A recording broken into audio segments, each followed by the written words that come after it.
a game that you were at in person in Atlanta with the Hawks trying to even the series against the 76ers. 76ers started the game hot. In the second half, it was Atlanta behind Young and Bogdanovich that got the win. Jalen, what did you see from inside the building? Peace up, A-Town down. Not only was I at the game, I was at the game with my kids. Ladarius was in the house. Mariah was in the house, and it was Gracie's birthday. And I was enjoying adult beverages, and I was watching Trae Young and Bogdanovich put on the show. And the difference in the two games that they've lost in this series versus the two games that they've won is the two games that they've won, both of those guys have been putting in work. And their backcourt did that in this game. And also, the pick and rolls that they were running against Joel Embiid, I started to see fatigue in the big fella. They do a single screen, they do a stagger screen, and before you know it, the big fella was out there stuck guarding Trae Young a couple of times. And on the other end, they were asking him what you do for a guy that finished second in the MVP race, that averaged 30 this year, and is the most physically dominating force we have in the game. You also want him on the other end to give you post-ups, to get to the line, to give you blocks, to give you rebounds. And I noticed that a guy playing with a torn meniscus, Jacoby, doesn't necessarily get optimal conditioning. And in the second half, it showed. He didn't make a field goal. And also, when they were going to the timeouts, he was laying on the floor like Larry Bird in the late 80s with a bad back. The big fella was fatigued.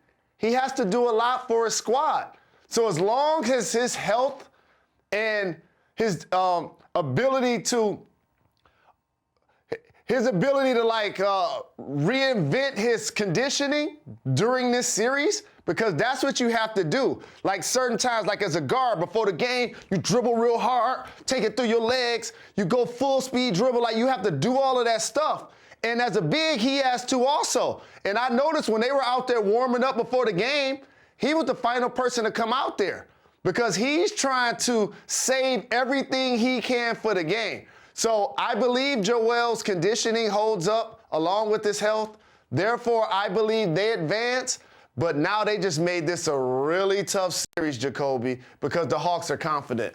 The Hawks asked some questions of the 76ers in the second half, specifically Trae Young, who we've all seen him shoot from deep and we've seen him get that floater off, but it was really tonight was his assist, his playmaking, which is excellent passes like that one to Capella and a couple to Collins. There's one to Collins in the corner that was just fantastic where he went up and went under two defenders, hit Collins in the corner with a little wraparound. Trae Young was true, that one right there. Trae Young was truly playmaking last night, and it was great to see. And I'm not so sure that this is the 76ers series. I'm not going to call it for the Hawks either, but this does look wide open when you see Joel Embiid go over 12 in the second half, look like he needs treatment, look like he's getting picked on in the pick and roll. They can make this very difficult for the 76ers if they attack Embiid. And being in the building, certain plays happened that rejuvenated the Hawks team and the crowd.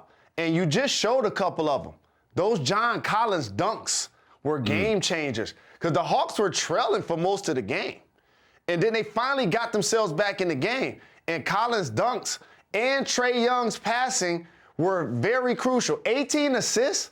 He's the only guy before 23 other than Isaiah and Chris Paul to have that many points and that many assists in a playoff game before turning 23 years of age.